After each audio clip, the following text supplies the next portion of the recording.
Now I'd like to hand over to Kripamoy, and I've already done a little bit of introduction to Kripamoy because he's a very humble soul. And I know if I sort of was talking his glories, he might feel embarrassed, and I don't want to do that. But I have to say I have the highest regard for Kripamoy. He's been such a steady devotee at Bhaktivinoda Manor for many, many years, and yeah, I remember his kirtans, his street kirtans, and even when we were in Hungary on that tour with Shiva Rama, it's just Kripamoy's kirtans and his preaching was just very, very inspiring and enlivening for me. So yeah, without any further comment from me, I'll hand the floor over to Sriman Kripamoy Prabhu. Hare Krishna. Well, I offer you all my humble obeisances this morning, and please forgive me for coming almost to the end of your discussions as European Pujaris. It is a rather unnerving experience for me to address a room full of Pujaris on the subject of puja. I don't know what quite gives me the presumption of doing this, except Nrsimha Kavach's invitation, which I thoroughly accept. Yes, when I walked into Bhaktivedanta Manor at the age of 17, I had absolutely no pre-knowledge of deity worship or anything like that. That was 50 years ago. And I have some observations. Mainly my observations today are from the point of view of how this generation of Pujaris will be teaching the next generation of Pujaris, and some things I feel that we could do to enhance the concept of puja in ISKCON generally. And do forgive me if I say things that have already been covered. I should have been paying attention. Of course, puja is one of the 5 most potent forms of devotional service mentioned by Lord Chaitanya Mahaprabhu. It's right there in the teachings to Sanatana Goswami. Sometimes it is mistakenly felt that puja is something that is done as an expression of devotion at perhaps a later stage when advancement has been reached. Often the neophyte will see puja as some exclusive activity engaged in by mature devotees, senior devotees, etc. However, it's one of the processes of awakening devotion, not simply expressing mature devotion. It's there at the very beginning to train the mind to focus on Krishna. It regulates the senses of the devotee and arrests the focus of our attention and brings it, struggling as it may be, to Krishna. And of course, puja, and being a pujari, you all know that story where Prabhupada was surrounded by sannyasis in Vrindavan, and he heard the bells of the arati begin. He said, the pujaris, they're doing now what all of us will be doing eternally in the spiritual world, but they are doing it now. They're doing it now. They have that privilege. So he said it is the highest service for Krishna. So it allows the devotee to personally attend to the Lord, and it gradually removes impersonal conceptions in the beginning devotee, in the neophyte devotee.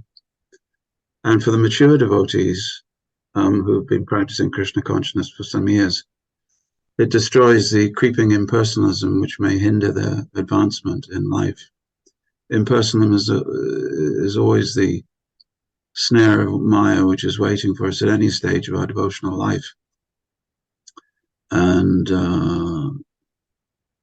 our attraction to Krishna and our removal of the impersonal conception of Godhead can be removed by puja. When we make puja in any shape or form, we're fostering a spiritual connection with the Lord. And you may say, well, that's done during japa. That is true. But at the same time, we have to, as pujaris, I feel we have to, or those hopefully who are teaching puja to a next generation, we also have to foster not only the similarities which are there in between japa and puja, but the differences. And the reason why puja performs a different function to japa in attracting us to Krishna. We become close to Krishna in a way that we may not do during japa. The mind may wander, and we may not be attentive to the form of Krishna as we are in puja. Puja gives us mental peace. It gives us an opportunity to express our love for Krishna through the different activities that we perform.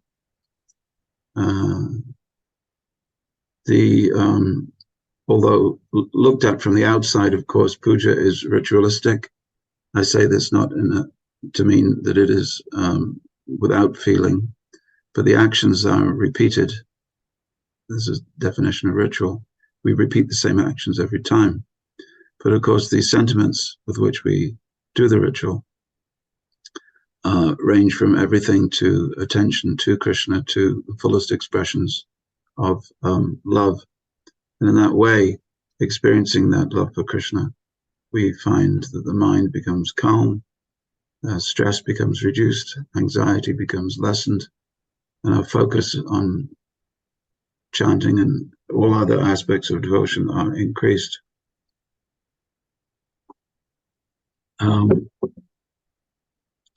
When we do puja, we enhance our inner strength and our resilience to face the various challenges that are set before devotees in a long life. One thing that I can say after nearly 50 years of practicing Krishna consciousness is that never be surprised at the obstacles that come before you, and never be surprised at the creativity that you'll have to employ in navigating those obstacles. Maya is very aware at every moment. So puja is one of our 5 main elements that we do that. Not only that, but we have a regularity that's established by puja, a discipline of mind, particularly when we do things with great punctuality, and we get blessings. And one time a person asked me, he said, "What is a blessing?" He said, is it something that you can put in a bucket? Can you measure it? Can you see it? I said, no. But a blessing is something really that's tangible and real. It's impossible, I feel, to carry on doing puja unless we enhance our knowledge. So puja also fosters study or swadhyay. And you will find the pujaris are not dull when it comes to understanding the supremacy of Krishna. The other thing that puja does, which we may be interested in, is it attracts material prosperity to the temple or to the home wherever puja is performed. It enhances creativity.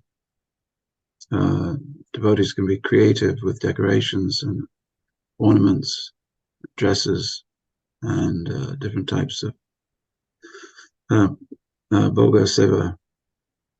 And ultimately it leads to an inner transformation. So those are all the things that I wanted to say about the benefits of puja. Next, I want to go into some problems which you may have highlighted in your discussions as European pujaris. I'm interested in the next generation now. At my age, I'm 66. I'm interested in the next generation.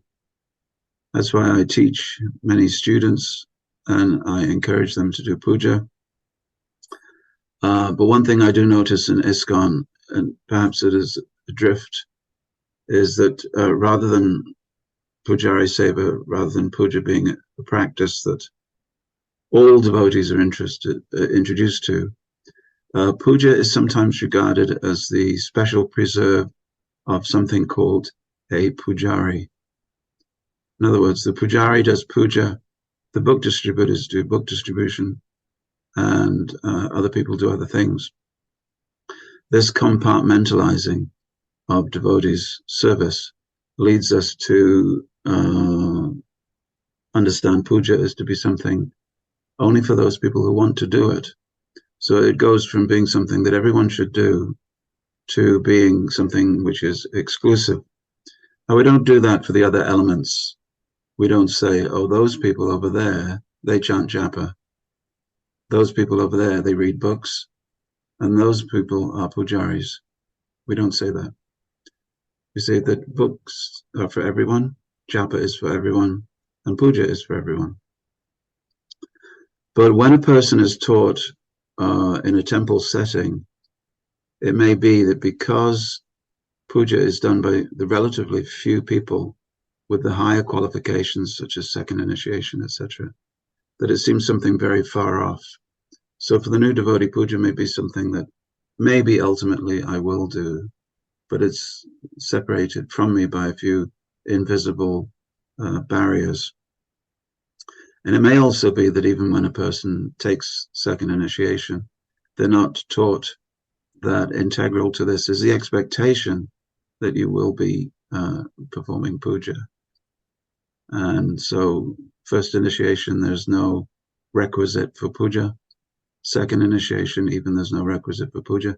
So if you look at the educational timeline in ISKCON, you won't find that there's a requirement at any time to practice the rudiments of puja, to learn the mantras, to understand the procedures.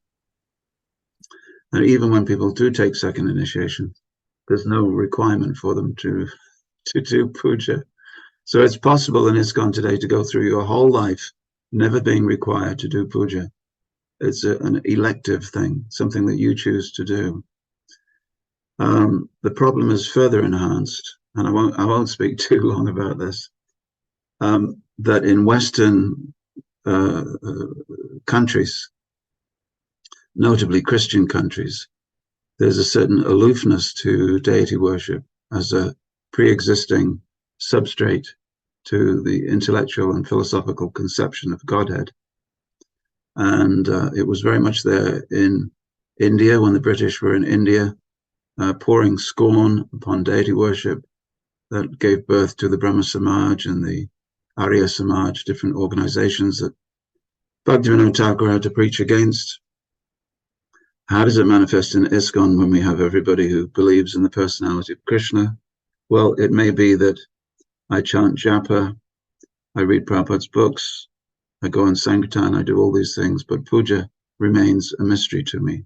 Either it's not for me, it's not something I'm into, or not something I've been trained to do. And I think that, correct me if I'm wrong, but perhaps in Catholic countries or Russian Orthodox countries, there's greater attention to ritual, but in the Western Protestant countries, less so. And that may be one of the reasons that we have, or used to have, I haven't done my research, but we used to have the idea that American devotees, European devotees, they will do the japa, they'll do the reading, then they'll do something called Sankirtan, then they'll be elevated to something called management. And pretty much management is the top of the tree. That's as far as you can go in ISKCON. And it is possible in that life career to totally bypass puja. And if puja requirements are to be satisfied within your local temple, then of course there's always India. So whether that is the case now, I'm not so sure. But it was the case maybe 10 years ago, where the cry went up, we need a pujari. And the answer to that was, is there anybody in Mayapur we can bring over? And of course, that's not the answer to the problem of creating Krishna consciousness in the Western countries. I have not examined the demographics, and there is nothing wrong in this, of course. I'm a proponent that women should be taught to do yagyas and other samskars. Somebody asked me why. I said, well, if they can go on the altar and worship Krishna, why can't they worship Krishna by performing a yagya? So that settled the question. But I do notice sometimes that perhaps women are directed towards puja more naturally, perhaps because there's slightly more affinity than men. And I think that's also something that needs to be just looked at. My proposed solutions to some of these is that puja, the elements, the rudiments of puja, the conceptions and the rituals, and the ingredients required, etc., should be included in every training manual that we give to new devotees. The two types of new devotees, those that will come to our temple to learn things and go home, which is most people. Those that will come to our temple and reside with us for a number of years in the ashram. And both those categories of new devotees should be trained using a training manual, which includes puja. I learned with some surprise the other day that, someone was a very senior brahmachari and did not know how to do achman. And I thought to myself, well, how is that possible that you've gone through so many? But then I looked at our training manuals, and it may be that we don't train people for this important element. I recommend that puja training, at least the elements, and the esteemed head pujaris and deity worship ministers can come up with a requirement for this. But that as a prerequisite for first initiation, some training has been given in puja. In the Guru and Disciple course, or the ISKCON Disciple course that we're now asking everyone to take, there is no qualification issued by ISKCON for anyone to know anything about puja before they become first initiated. I think that's something which we could adjust. They can learn how to do achman. They can learn how to run a home altar.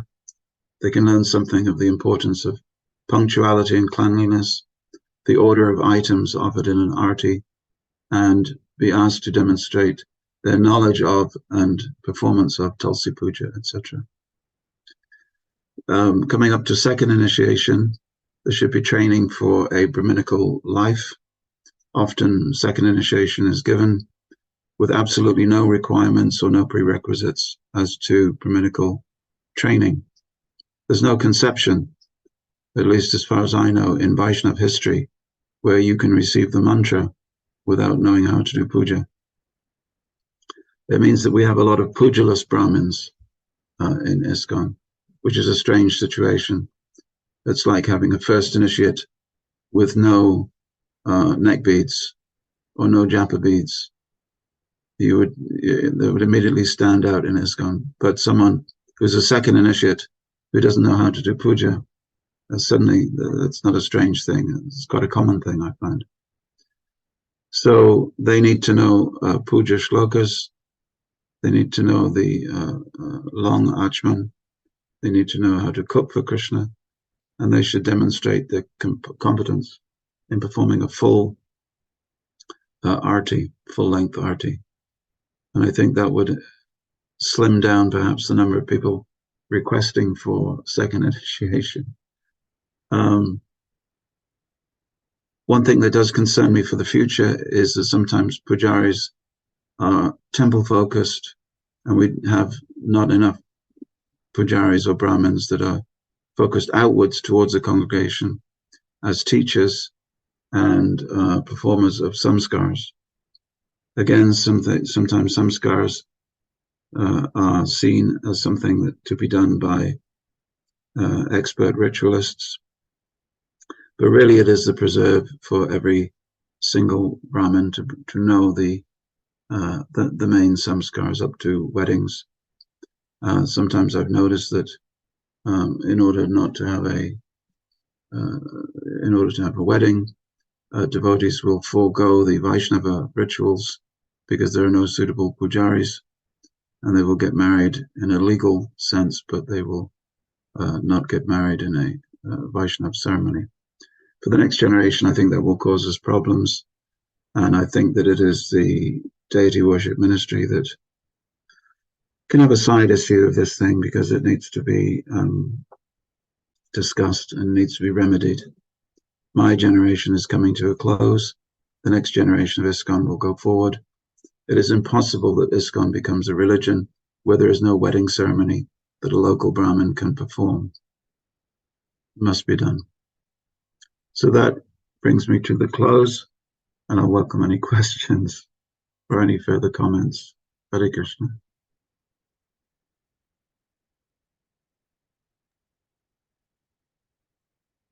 Thank you very much, Kripamoy. That was really interesting and quite stimulating.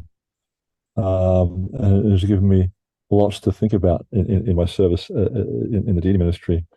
And I don't disagree with anything you've said. I think they're all very important points and things that we need to really look at. And especially, I like the point you were making about, when you're talking about the five angas of bhakti, and you're talking about, we don't say that they're the group of devotees that chant, and these are the group of devotees that read, and we don't do that. That just everyone chants and everyone reads. So why isn't it that everyone's doing some element of worship? Very important point. Thank you. Would anyone like to ask Kripamoy a question or two? I mean, it's a wonderful opportunity to have a person of his many years of experience in ISKCON, and also, doing samskars for congregation, as I mentioned prior. And he's a lot of experience in. Okay, Radhadasi's asked a question. Pujari course is to become Pujari only, allowed to second initiated devotees. Is that true?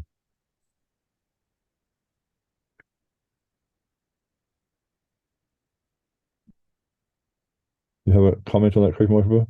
Oh, I thought that was a question to you. You can have one course for people who are second initiated. You can have another course for others who are not.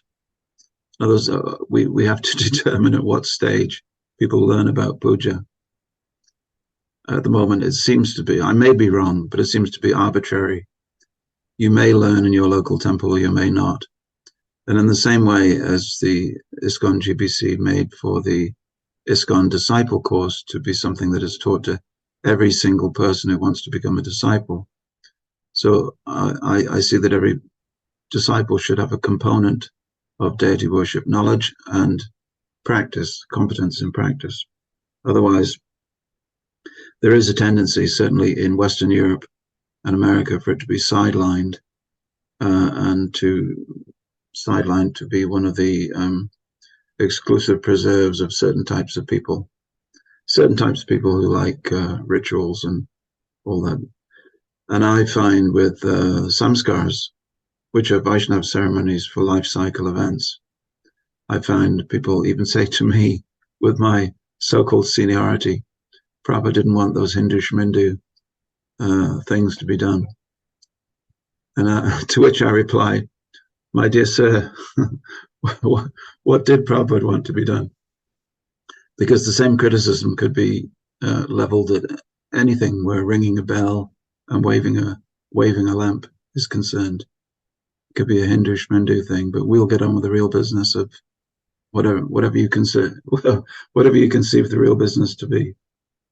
But as far as devotees learning about puja, if it is important, then they will learn it with their mother's milk, in the sense that when they come to the temple and we give them a training course, how to be a devotee, puja is not just something that you watch. Puja is something that you do. And sometimes when we have new devotees, we teach them how to be a devotee in the ashram, which mainly consists in watching someone else do puja. But if we want to train them for real life, survival in real life, we will train them how to do puja for themselves as an essential anga of devotional life. So yes, continue a Pujari course for those who are second initiated, very good. But something should be there integrated in all our temples so that people get a taste for it. Otherwise, how will they get a taste? And if they don't get a taste early on, then it's difficult for them later on. With the courses we offer in the ministry, we don't have that requirement of Brahman Diksha. We generally encourage that devotees should be first initiated at least, because my view with this is we're actually preparing them to be Brahmins. So it's part, like you don't want to just, you get Brahmin Diksha and then you're on the altar, you don't know what you're doing.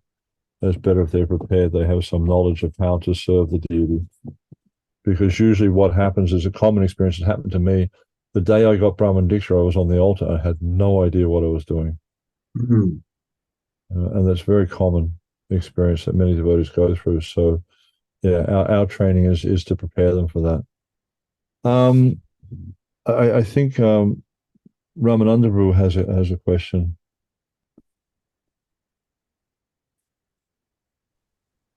Yeah, but I think Hare Krishna, please accept my humble Hare obeisances, Change Prabhupada. But I think Shama Priya was first.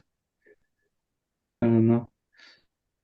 I think she took. Okay, I'm just a thought on this, because I think we learning the experience where we grow up, and one can see that disciples from gurus who doing puja, they are much more inclined to learn and do puja by themselves, as disciples from gurus who don't have themselves such a close connection with puja. One thing what I observed, and the other thing depends on the region. Where I'm coming from in Germany, it was more like, if you're not able to be a Sangadan devotee, then what else is there? You can be a Pujari.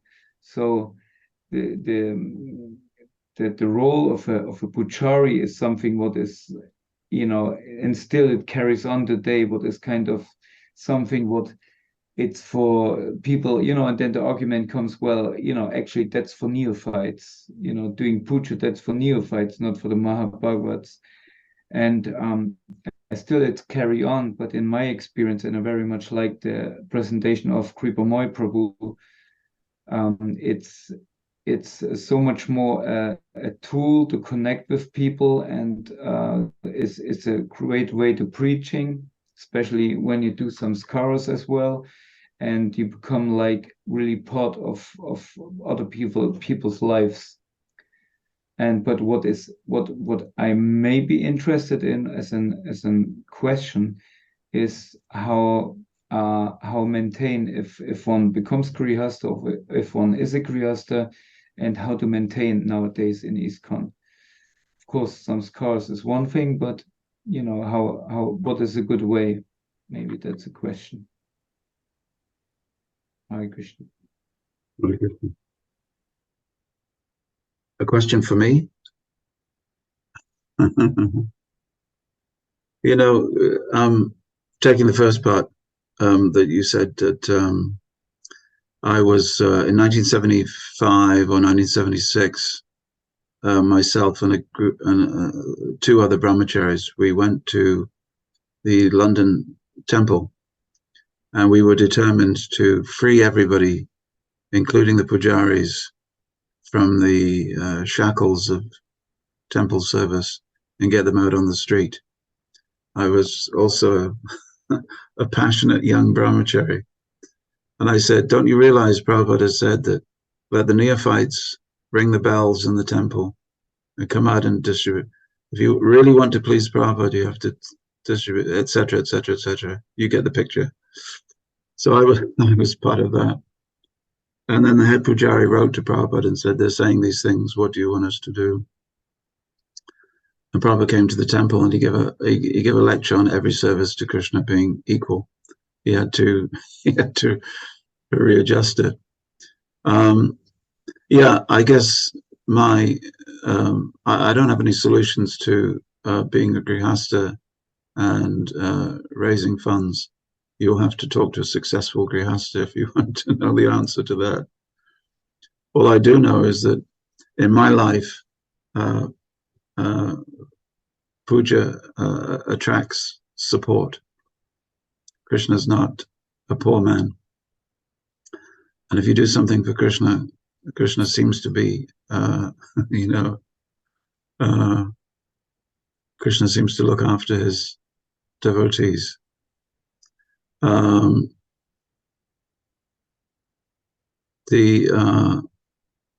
You mentioned about different different temples having different things, if the gurus or the local devotees are, if there's a strong culture of puja, then you will learn, and if there's not, then you won't. I think it might be in the interest of the deity worship ministry to have a word with the ISKCON educational ministry and say, listen, guys, we need an element of puja introduced to every training manual that is produced. And if a temple has no training manual, then you have another problem. There should be one. Actually, in November this year, I'll be doing a module in a Bhakti Shastri course here in Australia. So it'll be the first time we're adding a temple worship component to the Bhakti Shastri, which is something Prabhupada did mention in a letter that he wanted that done. So, Yeah. 50 years later, Yeah. it's slow, but we're getting it there. But then the plan. Go ahead, bro. I'm very happy to hear that. I also think that I know there's a tension between devotees doing puja at home and devotees doing puja in the temple, and sometimes daily worship at home can take away from the local temple worship. And I think we can come out with statements that balance that. But in general, I believe it won't harm us if devotees learn how to and do puja at home, and we share the responsibility for looking after the local deities. I think that should be there. I've seen in over the years, in my experience, it is when the temples have a conducive atmosphere, that those devotees who do the worship at home will also come and participate in the temple worship. But when they're not made to feel welcome or whatever, I mean, there's so many different things that go on, then they don't come. So it's really up to the temple authorities to make the atmosphere, attractive to those devotees. Mm. Yeah, that's been my experience. Thank you. Yeah. Okay, so Kripamoy, thank you so much for sharing with us. It was some wonderful points you brought up, and there are things that I'll be discussing with our leadership team in the ministry of how we can, especially like the idea of, for temple training manuals, to how to incorporate, basic elements of puja, the elements you've mentioned. I think they're very, very good, very thoughtful. So thank you for that. Really appreciate it. Thank you. Hare Krishna. And looking forward to seeing you again when I return to the UK next year. Stay well. Thank you, everyone. Hare Krishna. Hare Krishna. Jai Shri Prabhupada. Thank you very much.